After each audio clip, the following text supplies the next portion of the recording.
What's going on, everybody? Welcome back to the Playbook Sports Podcast, back to your regularly scheduled draft content. But today, instead of a mock draft, we're going to go through and give you guys our top 20 players in the 2025 NFL Draft based on what we've seen, the tape we've watched, what we're hearing, what we're seeing on film.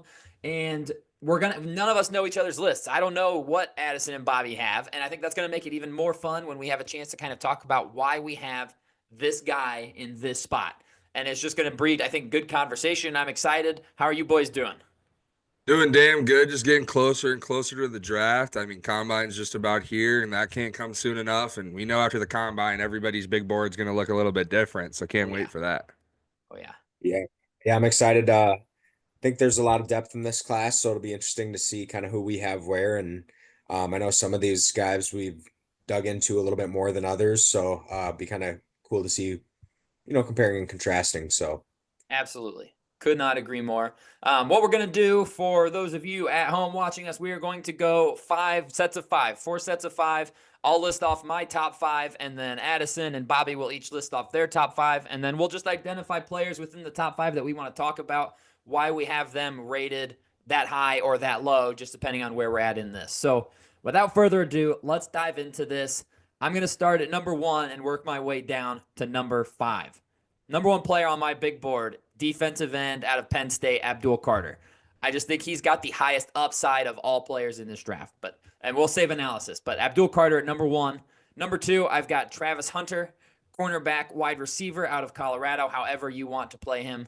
Number three, Ashton Jeanty, running back out of Boise State. Love his tape.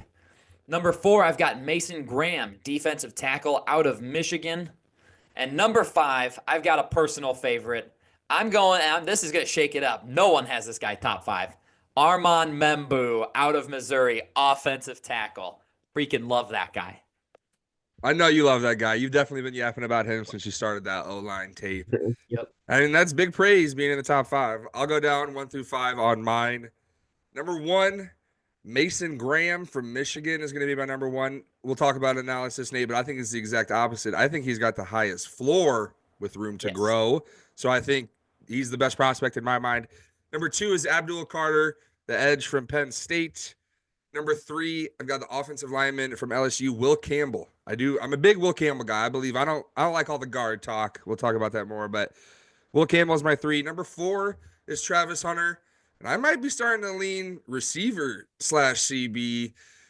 He's an elite playmaker with the ball in his hands, and he dominated last year, but again, we'll talk more about that. And then number five, I've got Ashton Jeanty. Might not be the biggest Jeanty fan, but he's a damn good player, and I'm expecting him to do big things in the league at the end of the day. And you got to have a guy that just shredded the NCAA last year in your top five, Ashton Jeanty. Okay. I love it. Oh, yeah. We'll talk about Will Campbell for sure. oh yeah. Bobby. Yeah, so my 1 through 5, I feel like once again, I think he's got the most upside in the draft. Is Abdul Carter. I think he can be an absolute stud, especially only having 1 year under his belt at the edge position. Two, I got Travis Hunter. Love him at either spot. I think he is a great route runner, space creator on offense. I think he can create takeaways galore on the defensive side of the ball. Spot three, I got Mason Graham. I think he's a great run defender, can also pressure the quarterback. I do agree with Addison as well. I think he's got the highest floor of anyone in the draft. I think he's one of the safer picks. Obviously, positional value is a question mark. Player number four, I have Ashton Jeanty. I think he's a big play threat, can still catch the ball out of the backfield. Number five for me is Malachi Starks. I think he's a playmaker and can be a leader of a defense. So I have him as the number five player on my big board. Okay. I like that. I like these. These are good. There's a good parity throughout them. Addison, the only one of us with Abdul at number two, to be fair. He's at number two. Mason Graham at number one. I do not hate that. I think Mason Graham, I think there's maybe some prospect fatigue with Mason Graham, where it's just like, oh, God, we've talked about this guy's the best player in the draft forever. Let's move on. And this is a big board. This isn't where they're going to be picked in the draft, right? And if Mason Graham is that dude, and I think he is, I completely could see him being the best player in this draft. Because like you said, day one, elite run defender. Day one. Yeah. With pass rush upside. So yeah, I think the pass rush upside is there, like you just said, and he's been an integral part of Michigan's defense since he got there. His snaps just increased his past 2 seasons, and so did his play. he's been just the stalwart of that defensive line. I mean, he shuts down everything in the run game, like we've pretty much said. And I do think that he can be a game wrecker, even in the pass rush, similar to Jalen Carter. I think Carter is probably better than Mason Graham, but if he can be anything close to that, you'd love to see it. I think nose tackle is a big position for a lot of defenses. So, yeah, I have Mason Graham 1, maybe Michigan bias there. I just think he's a really complete player coming into the draft. And Abdul Carter, all the hype is there for a reason. He still has to take another step, but I'm right there. Like, he's my number 2. I think he will take that step. And if he takes such a big enough step that it's clear he was the best prospect in this draft, I won't look too dumb having him at number 2. No, not at all. That's a very safe spot for him. I think, yeah, we've all got Mason Graham in our top 4. He's a stud. You could absolutely argue him at number 1. You are a little bit lower on Hunter than I thought you would be, too. I think that's reasonable. I like Hunter, and I think he could be elite both sides of the ball, like you said, Bob. I think there's maybe more upside on the offensive side if he's surrounded with some other talent. If he's not the lone wolf on the offensive side of the ball, drawing all the attention, I think obviously that can help any player, especially Travis Hunter. I think he is a plus corner as well, maybe even elite corner. He can shut down people on the outside, even with his small frame. But bringing up the small frame is his desire to play both sides strong enough where it can hurt him long term just because he's spreading himself too thin. That's something the team will have to decide. I do like Travis Hunter, but I can see why some of these other guys can get ahead of him on other people's big boards. So that's where I have him on mine. But I do agree. It's fair to have him pretty high on people's big boards. Yeah, agreed. I will just mention on Armand Membu, who I love as either a tackle or a guard. Him in the run game is absolutely nasty. If you want some attitude on your offensive line, he's somebody who will, he deserves multiple personal fouls that I've seen just because he just plays so far through the whistle and puts the guy on the ground. Like, if I'm the defender, I'm like, plays over, let me go. You know what I mean? Like, I'm panicking because I'm afraid you're going to hurt me. And then, some of his statistics are insane. He went up against Jalen Walker, Mykel Williams, James Pierce Jr., who I love, Shamar Stewart, Nick Scourton, Donovan Izaraku, and Jack Sawyer. Those are all top 50 guys, and the pressure rate when he faced them was 2.7%. On 2.7% of the snaps against those guys, just those players, a 2.7% pressure rate is insane to me. And those are all NFL talent. So that's why I was like, man, this guy is the truth. He's the truth. I love that, and I got to respect the big linemen. I mean, it's tough for those guys that aren't the skill positions. They don't really fly up the big boards like someone else can from a pretty combine day. You just got to be tough, gritty, and Membo, like you said, Nate, that number with all those elite players, that's big time. And I think that's respect. Maybe it's a little bad I don't have him on my list at all. Who knows? But, Bob, I want to talk about Malachi Starks at 5 for you. Higher than I have him on mine, clearly, because I did not name him. But I do like Starks. I think he is the best safety. If that's the position he plays, I have him listed as DB just because he can truly go anywhere. He played nickel at Georgia at one point. So it's where you're going to place him on the field, because I have him listed as DB because he can just be that special unit anywhere. And guys, someone that can play multiple positions on the defense is a huge asset for success on that side of the ball. Yeah, and I think the cool part about it was wherever he played, I think he excelled. And I think as well, he is a guy that when you bring him in, he can be that leader of the defense or at least the secondary for you. I think he can be a great communicator. He's an excellent playmaker, a ball hawk, not afraid to get down, down in the line and actually hit people. So, I really like him coming out. I think he's going to be a really good chess piece for whatever defense decides to take him this year. So, okay. I like it. So those are our top 5s. A little variance here and there, but generally a very similar top 5. So let's jump into our next set of 5. We're going to go number 6 down to 10. And I'll kick us off. Number 6, I've got Teteroa McMillan, wide receiver out of Arizona. Number 7, another one of my guys here. I've got Walter Nolan, defensive tackle out of Ole Miss. Number 8, Malachi Starks, DB from Georgia. Number 9, Will Johnson, corner out of Michigan. And number 10, Tyler Warren, tight end out of Penn State.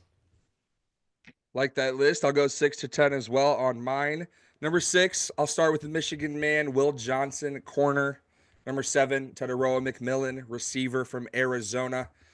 Number 8, Jahdae Barron, corner from Texas. Number 9, Tyler Warren, tight end from Penn State. And then number 10, first QB, Give me Cam Ward at 10. He's grown on me the longer this process has gone on, and I've seen more of his tape. And at the end of the day, quarterback's got to be at least talked about from somebody because they're going to be going, this guy's probably a top 3 pick, top 2 pick. So he's going to be 10 on my big board. Quarterback might elevate him a little bit, which sort of is cheating, but still, I love him as a prospect as well.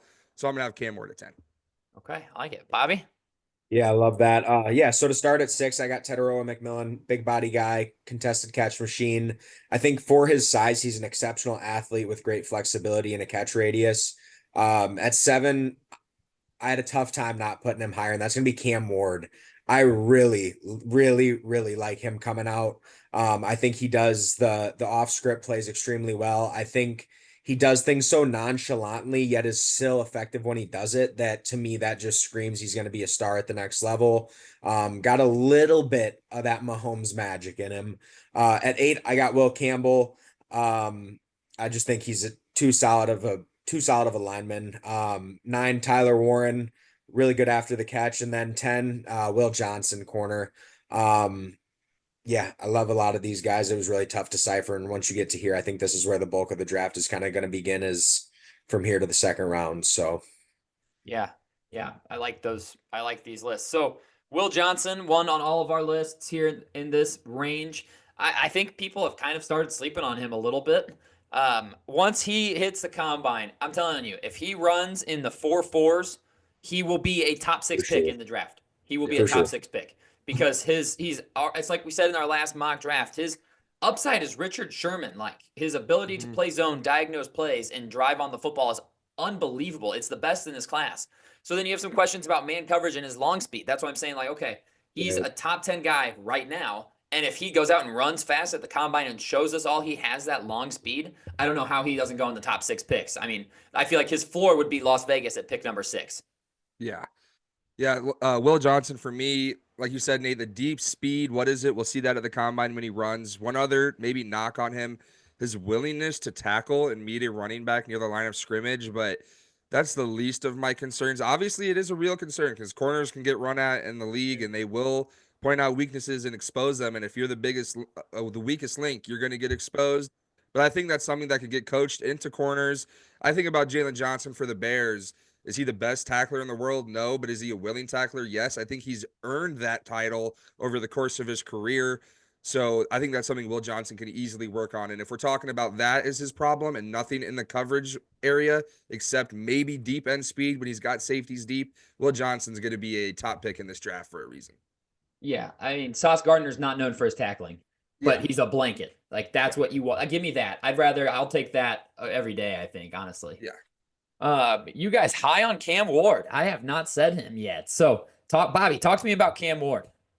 Yeah, I think like I said, the off script stuff, he makes the highlight plays and he does it so nonchalantly that he's so calm and under pressure and under crazy circumstances. He has the escapability. He's mobile. He will be able to run the ball if needed. He's a little bit of that big, like he is a big dude. He's very hard to bring down. Whether that be like, he's not as fast as Josh Allen, I don't think, but like, I feel like he is going to be a tough guy to bring down. And, at the end of the day, just some of the throws he makes, they're coming in very hot. They're in a place where only the receiver can catch it. I think the off script stuff is really going to work in his advantage. And I think whatever team gets him, as long as you can surround him with some weapons, he's really going to be able to thrive in the offense. So Yeah, I agree. Being just watching some of his highlights show the best part of him, but his willingness to take a hit in the pocket and be able to fight through that and extend a play, and then his ability to put himself in a position to throw from any angle. He's really good at the flip of the hips.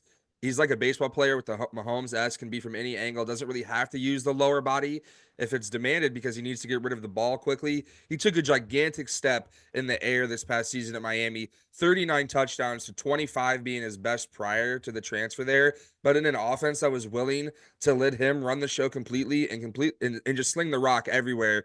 He stepped up over 4,300 yards again, 39 touchdowns, 7 picks. I've really fallen in love with Cam Ward as my quarterback one of this draft. And one ththing about Teteroa McMillan, because everybody does love him, he's fallen a little bit on some boards. If he falls to a team in the double digits, they're getting a steal. Bobby said it. This guy can bend his body, contort, put himself in position to catch the ball, and then he uses his big frame to fend off the corners that are attacking the ball. He's going to be an elite receiver in the NFL. I think maybe even immediately. He might not be the best of the best, but if he's in that second tier, which he could be ASAP, I think a team's going to get very lucky if he slips. Yeah. Yeah. Oh, I've really turned on Tataroa McMillan, like turned my thoughts. Initially, I was like, the NFL is all about separators right now. It's all about the fast receivers who get open just like that. So it's an easy throw, man. But there is an absolute market for a guy like Devontae Adams, who's a bigger body, not the greatest separator. He's made a pretty good name of it. Someone like Julio Jones, pretty damn good in the league. Like, I'm bigger than you, I can jump higher than you, and I have great hands. How are you going to stop me? How do you stop he me? has great hands as well. He basically doesn't drop the ball, and Yeah. and he gets targeted at an absurd rate. Yeah. And he's coming, like, imagine if he played somewhere with one of these quarterbacks, with one of the great quarterbacks coming out. Instead, he's playing in Arizona with Noah Fafita, who's not going to be drafted. Sorry, Noah, you're not. Yeah. One other guy we will mention here, Addison. Bobby, I don't know where you have Jahdae Barron, but Addison has him at 8. Eight. Talk to me about Jahdae Barron. I think he is. I mean, hey, I love Will Johnson. I think maybe Barron is just straight up overall better. I mean, he can play seriously any position. He can be your slot. He can be an outside corner. He can shut down anybody from any side. He's a ball hawk. I think he's got the deep end speed that Will Johnson doesn't have. And it's tough because I have Johnson over him, but it's also dependent on places they go. If Johnson goes to a zone heavy team, I think that'll benefit him. But Barron is absolutely elite and deserves to be in that conversation. And it must be a conversation because of how good he was at Texas last year. And I mean, with all these, great corners, great players, Barron won the best corner in college football last year for a reason. And that was his play on the field. 5 turnovers, 5 picks last year. I mean, he's a game wrecker. And I think the fact that he can be that Swiss Army knife of where do you want him to line up in the secondary, and he's going to excel. So a guy like that, it's just a piece of defense. When you don't have it, you notice it. And when you do have it, you notice it because they're making so many plays. And when you don't, you're getting burnt by your nickel corner or another corner because it's those positions get attacked. So Barron is definitely up there for me, right next to Will Johnson, if not step and step with him. So I got to have him pretty high on my big board. Okay. Yeah, I've been trying this season before we jump into our next 5. I've been trying in this round of film study to stop putting a bunch of emphasis on projection and put more emphasis on what you've done on the field.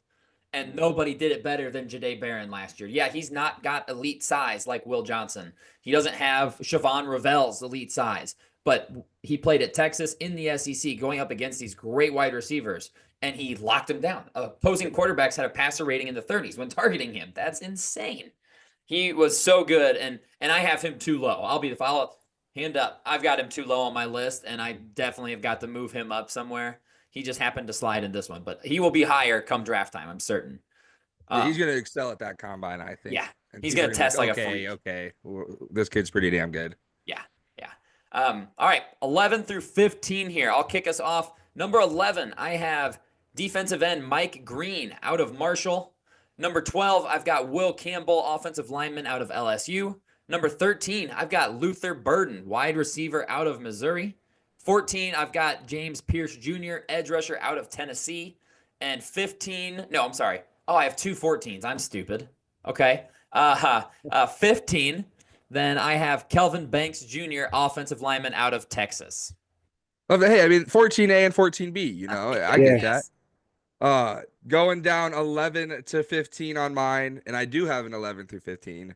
Give me Malachi Starks at 11, and we pretty much touched on him. I think he's going to be a Swiss Army knife.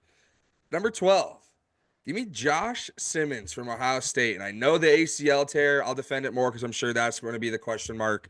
Number 13, Luther Burden from Missouri. Yeah, he's flying up boards, and he's flying up mine. He's an elite slot receiver and could be a dynamic playmaker. Number 14, give me Walter Nolan from Ole Miss, the D lineman, rightfully so with the Senior Bowl and the production in his time at Ole Miss. He's flying up boards, and he's going to be a dominant player in the league. And then number 15, I'll go James Pierce Jr., edge from Tennessee. Lackluster year this past season, but I don't care. It's the production before that. And sure, we're going to also take some what can he be I think James Pierce Jr. can take steps in the NFL to grow as a pass rusher. So I'll have him as 15. Okay, I like it. Bobby. Yeah, it's really weird. We didn't discuss this beforehand because a lot of these are getting a little bit close in some areas. But no, at 11, I had Jahdae Barron. I think once again, Addison touched on it. 12, I have Josh Simmons. 13, Kelvin Banks Jr. I really do like him coming out. I know people are having some concerns about him, but I do think he's going to be a great tackle in the league. 14, Walter Nolan. Nate, I know you love him as a prospect. I think we all agree that he's going to be an absolute stud. And I do think the defensive tackle class is a lot So better good. than people are leading on as well. I think it's a relatively deep class, maybe not elite, but um, and then at 15, James Pierce Jr. I think the upside is insane while he also still had a ton of production. So I think this is a guy that I could have a little bit higher just from an upside and production combining together. But I like him at 15 right now. Okay, that's good. I'm going to defend my Will Campbell positioning just from the film I've seen on him. I mean, I have him top 12. Like, that's pretty damn good. My only concern I've seen with him on film has been his ability to work against powerful edge rushers. He is unbelievably good against speed rushers. He can mirror, he can match, he gets to the arc before them. He's excellent at redirecting. It's just when he goes, to be honest, his film against Nick Scorton out of Texas A&M, very concerning for me at times. I saw him kind of get bullied a little bit, and I was like, ugh, need to see more from him there, which is why I have somebody like Armand Membu above him in my offensive line rankings. Spoiler alert for future videos.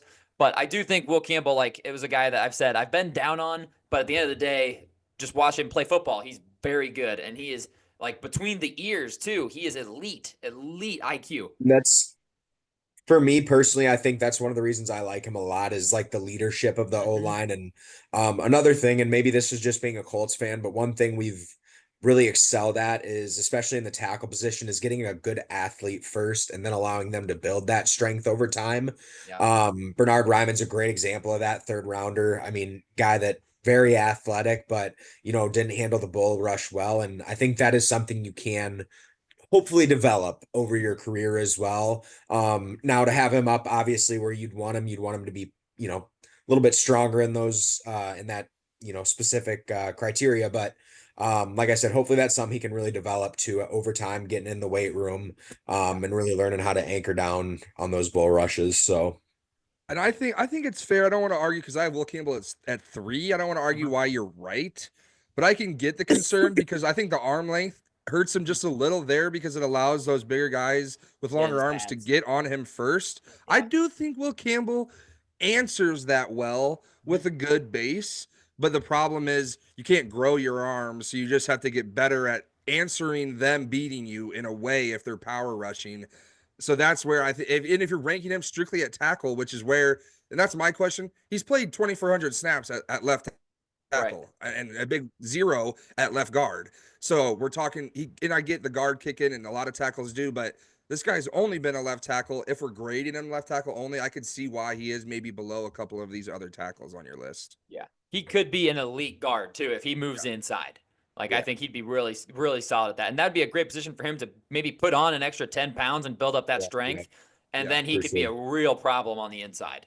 One Another guy Bob weird and I both had that you haven't named yet, Nate. I know you've been doing the line study, is that Josh Simmons from Ohio State. And I know the ACL tear is a question, but for me, it was 800 plus snaps of good football at right tackle, and then 800 plus snaps of even better football at left tackle. And he's got the size, he's got the length to play both tackles. The ACL tear is concerning, but I believe in what the tape is, especially with Ohio State being a pass heavy offense in a way. So I just think he's probably been having more snaps, for it from a pass set stance, and just the dominant play. He allowed 5 sacks, and 4 of them were from the right side.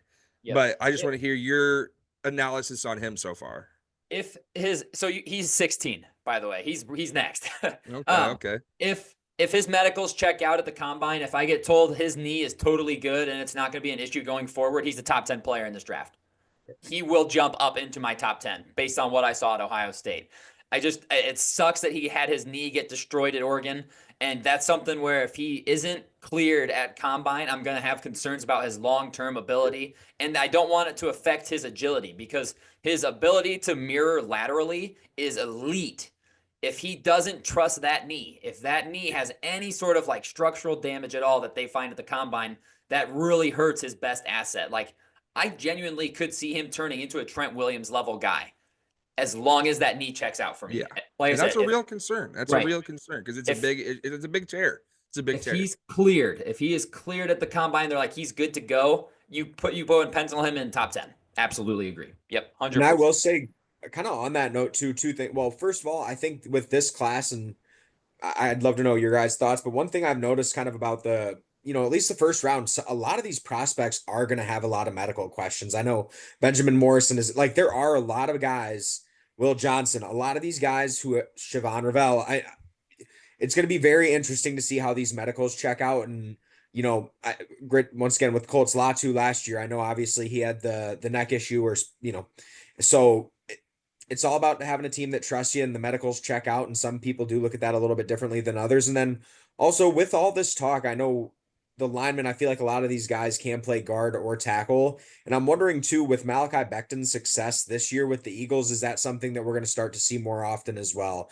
If someone is struggling at tackle, just moving him to guard, revitalized his career for sure. I know he's probably going to get a bag this offseason, and then go somewhere and do absolutely nothing because that's just how the Eagles tend to get the most out of their players. But I do wonder if that's something we're going to see going forward, especially seeing, guys have success that, we're highly touted coming out. So especially like right there, especially guys that are taken early in the draft. Yep. Like Evan Neal is going to be a guard for the Giants at some point Yep. because he's been so bad at tackle, and you 100%. cannot give up on a first round pick.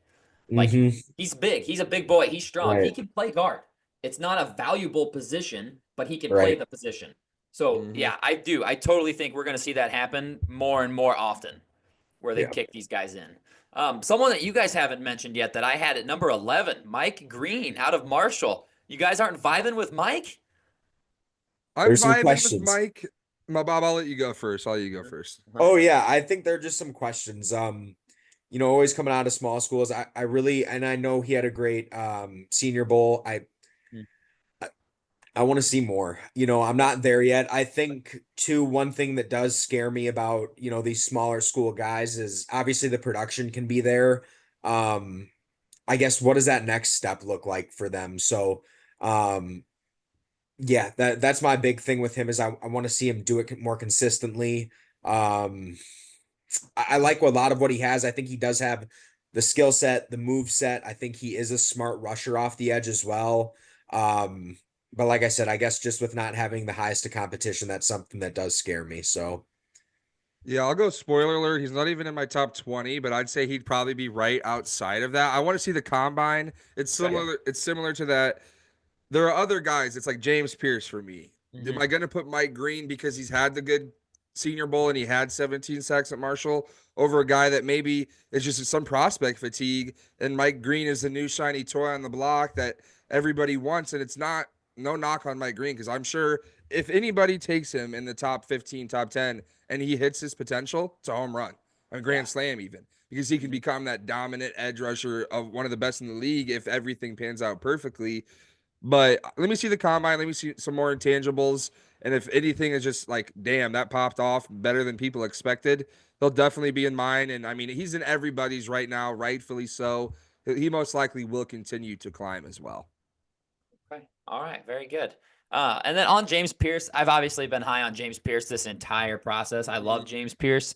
A lot of people think he's just like only a speed rusher. And I see him convert speed to power on the tape. And I don't know. I'm glad we all have him like basically in the same spot. You both have him at 15. I have him at 14. Again, we did not talk before we did this. That's just where he fell on our boards. And I think that's a really solid spot for him, especially in the draft, mid round. Like I see Arizona as a really good landing spot for him. They need edge rushers desperately. He'd be great there. Tampa Bay could use a good edge rusher. But I don't know. I'm real high on James Pierce too. I think he's going to be awesome. So another thing too with Mike Green, I'm very interested to see how he is at stopping the run. I think having great sack production is one thing. Yeah. But in another sense, if you really want a 3-down defensive end or edge, I guess in general, stopping the run is a big part of that. So that's another reason, I guess, is, I know the pass rushing skills are there and that is extremely valuable. But I do have questions about the complete completeness of his game, along with the competition those are kind of two of my bigger, I Okay, guess, sure. drawbacks from him. And So that's reasonable. That's absolutely right, fair. That's absolutely fair. right, Like there's always going to be questions about, and some more often than not, those guys don't hit. It is nice, like obviously, like Quinion Mitchell hit last year coming out of yeah, Toledo, but that does not happen very often. You take right, these guys and you're like, oh, I know he played small school, but he was awesome, and then he comes in the league and he's dominated by these bigger, right. faster, stronger guys, and it's like, ooh, we probably should have seen this coming. Yeah. Alrighty, let's get into our last group of 5 here. We're going to go 16 to 20. 16, I already said Josh Simmons for me out of Ohio State. 17, I've got Kenneth Grant, defensive tackle out of Michigan. A likely riser when the combine happens, in my opinion, as well. 18, a guy I'm probably too low on and need to start raising is Jahdae Barron, corner out of Texas. 19, I've got your boys QB1, Cam Ward here. And then at 20, I've got offensive guard Tyler Booker out of Alabama. Yeah, I love that. 16 for me, I got Kelvin Banks Jr., tackle from from Texas, excuse me. 17, I got Shamar Stewart, edge from A&M. I've seen some people say he's not a first round pick. I've seen other people say he's a top 10 pick. Yeah, I all think over. he might be somewhere in the middle, and whoever gets him is getting they're getting a stud. Yeah. Number 18, Michael Williams from Georgia. I know last year the injury, I just believe in him more as a complete edge rusher. He'll be able to be an edge. I mean, the injury last season, fighting through it, shows the toughness, shows the grit. He probably should not have done that though. 19, give me Colston Loveland from Michigan. I am high on Loveland, obviously Michigan man. Got a bunch of them in my top 20, but I really believe he's a complete tight end. Can be a day one starter that is your number one tight end, and it could be an impact blocker on the line. Could be a good receiving tight end. So I've got him at 19. And Nate, I got the same person you do at 20. Give me Tyler Booker, interior offensive lineman from Alabama. Just straight guards. He's the best guard in the draft. Give me, and that's my top 20 right there. Okay. Bobby. Love it. Yeah, at 16, I got Michael Williams. I think this guy could be a problem in the NFL. The size alone is enough to give me, size, speed, just the athletic freakness of him gives me enough confidence to have him at 16. 17, Luther Burden.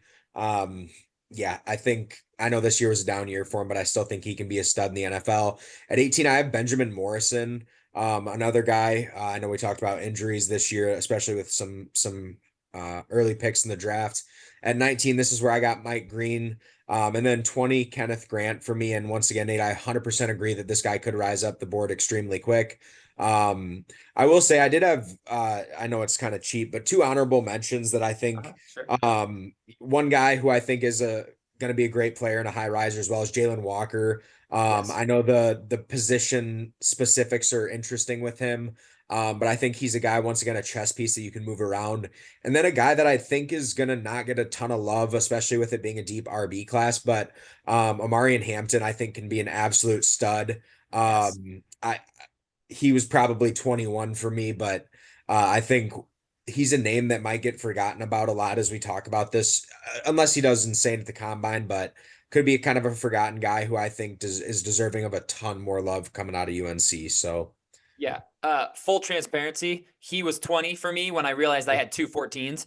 And so I kicked him out. So Fair, he's love it. Yeah. 21. He was right there. I Yeah. love Omarion Hampton. I think he's Yeah. going to be a problem in the league. I'm a huge fan of his. The best part is he's going to the Bills, baby, to replace Cook. You might, man. They might have to trade up though. The most recent Yeah, I know mocks they have might him. have to trade up. Might Yeah. have to trade up to get him. So someone you guys both have. This is good because I was going to ask about Michael Williams because he's not found in my top 20 because he's so. But to be fair, like it's the opposite of the Mike Green. It's Michael Williams is an elite run defender, probably the best or second best run defending edge rusher in this entire class, and he did it all this year with one arm, by the way, which is crazy. And I just need like everyone's like, oh, his pass rush is upside. It's like, okay, I would like to see that. Let me see him as an edge rusher get after the QB. I know he can stop the run. I know he's a problem in that aspect, but if I'm going to go with an edge rusher, I guess I just value the pass rush upside or the pass rushing productivity over the run stopping productivity, but that's absolutely a fair argument and could completely get behind that. And Michael Williams' upside is insane. He has he may go, if he tests crazy at the combine, there's an outside chance he's a top 5 pick. Trayvon Walker was a mid first round talent. And then he went crazy at the combine and they're like, no thanks, Aiden Hutchinson. I don't care how good you are. I want Trayvon Walker. and he Yeah. goes number 1, which is insane. It's insane, but Yeah. he could rise like that. I like Michael Williams. I think his versatility as well as an edge, he can be on either scheme. He can be the 3-4-4-3 edge. He can play outside a bigger defensive end if needed, or he can be that traditional end on a 4-3 line. I do think his pass rush ability was hurt just from the injury this past season and having to fight through that. He's extremely strong, and obviously that comes in with the run game. And that to me shows, okay, he can develop a couple pass rush moves, and he uses that strength as well behind it. He could, I think that's the thing. The combine, like you said, Nate, that's big. Is he gonna rise like crazy? Is he might even gonna fall if it's not the best day at the combine for him? We'll see. That you're not wrong. That's a guy that could go anywhere. Is he a top 10 pick, top 5 pick? Is he a late 20s pick? Who really knows? We'll have to see come draft day. Yeah, agreed. Tyler Booker, we tend to have around this area again. It's like this is one of the highest floors in the draft as well, because you just plug him in. He's a day 1 starter for 10 years. Yep. Good. Don't even worry about it. He's not going to be one of the top 5 guards in the NFL, but he's going to be a steady top 10 left guard for you for as long as you want him. Big fan of his. Someone I did have just missing on the outside that you mentioned, Addison Shamar Stewart, mainly because he was crazy good at the Senior Bowl as well. And I do value his skill set. He's a big edge. He's listed at 290, but also defensive end. So I think he's more of that 3-4 interior defensive end. Reminds me a lot of Christian Wilkins. I see a lot of Christian Wilkins in his game. If Shamar Stewart maybe puts on even 5 to 10 pounds and just breaks that 300 threshold, he could be like a Wilkins and Matabike kind of combo. And I could see someone like the Seattle Seahawks and Mike McDonald really valuing that and taking him at pick 18. I could absolutely see that. I think he was another one of those guys that just missed out for me.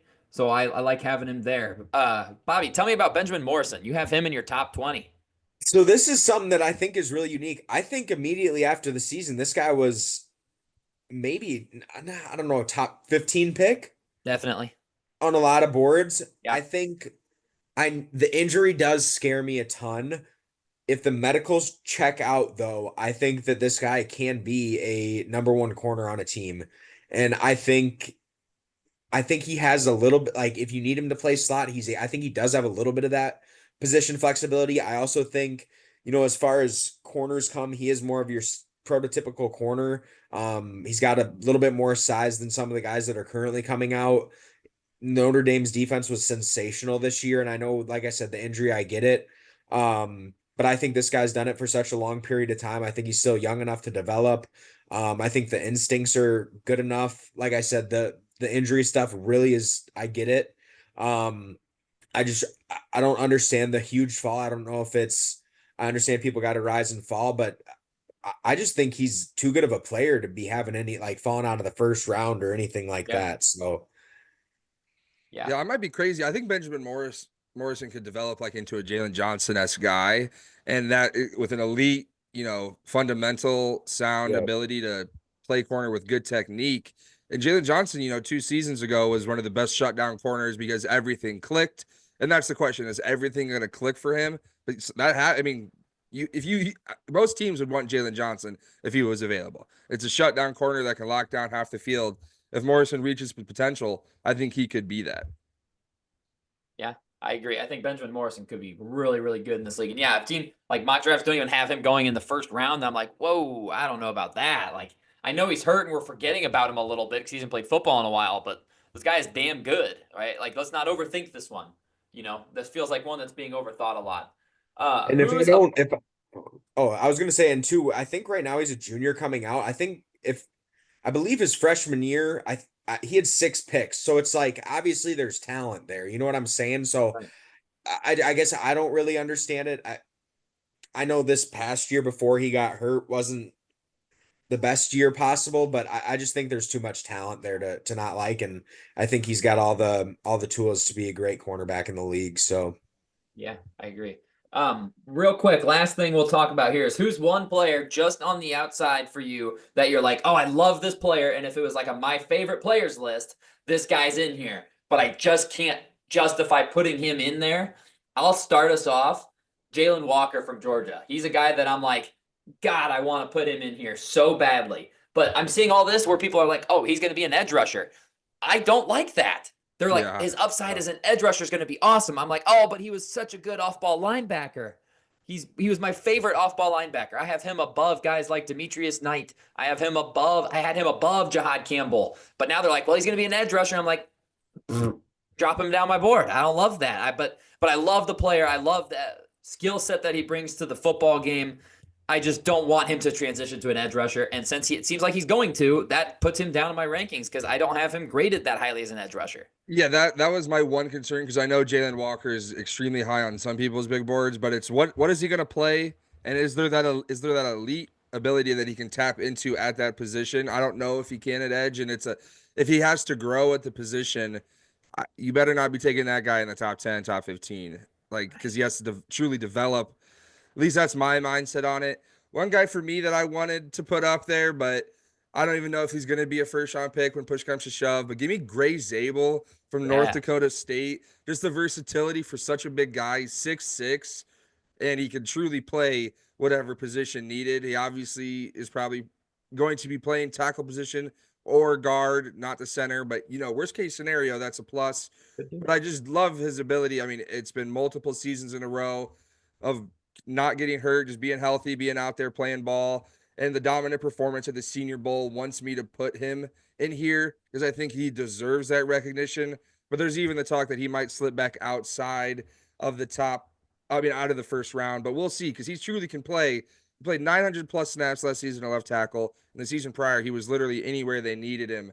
So I think he'll bring that to the NFL level. So Gray Zabel, in my mind, has got big time upside for that versatility. Yeah, a lot like Graham Barton in that conversation last year with him. Yeah. Bobby. Yeah, I'll give you, so this is probably not what you're asking, but I'll give you three. I'm going to give you a guy who could go in the first round, a guy who's more of a mid-round guy, then a later round steal. I love Siobhan Ravel coming out. He reminds me a lot of Quinyon Mitchell, the hype that kind of gathered around him quickly. And maybe it's the recency bias of having Quinyon Mitchell have such an excellent year and the Colts passing on him and Cooper DeJean. So I really like him coming out. I think he can be once again, a lockdown number one for a team. Once again, medical's got it clear. But guy I really like.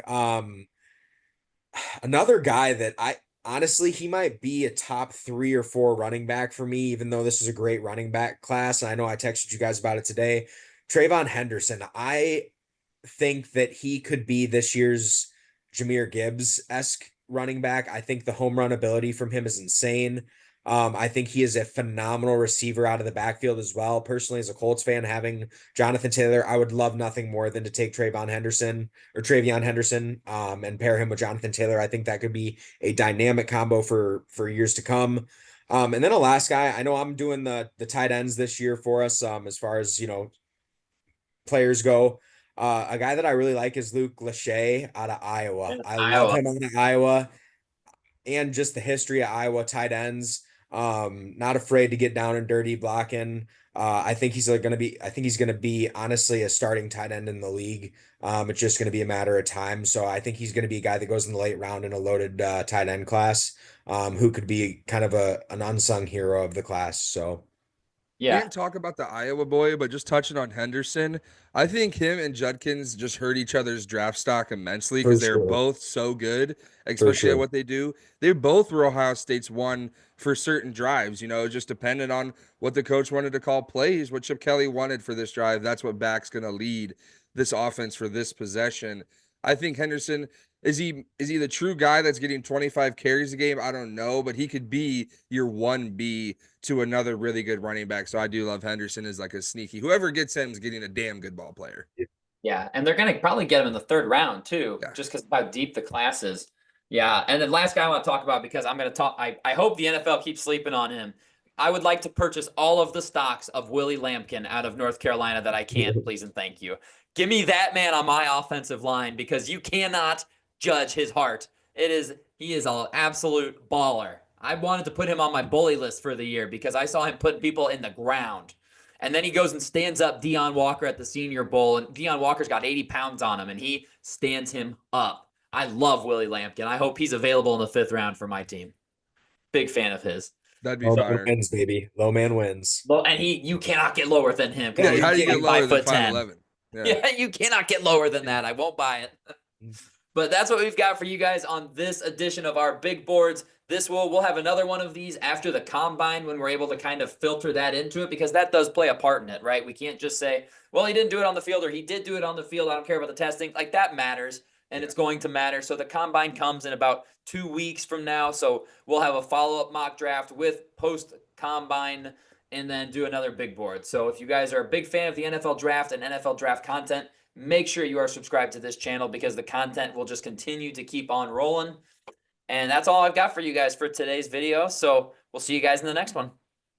Peace.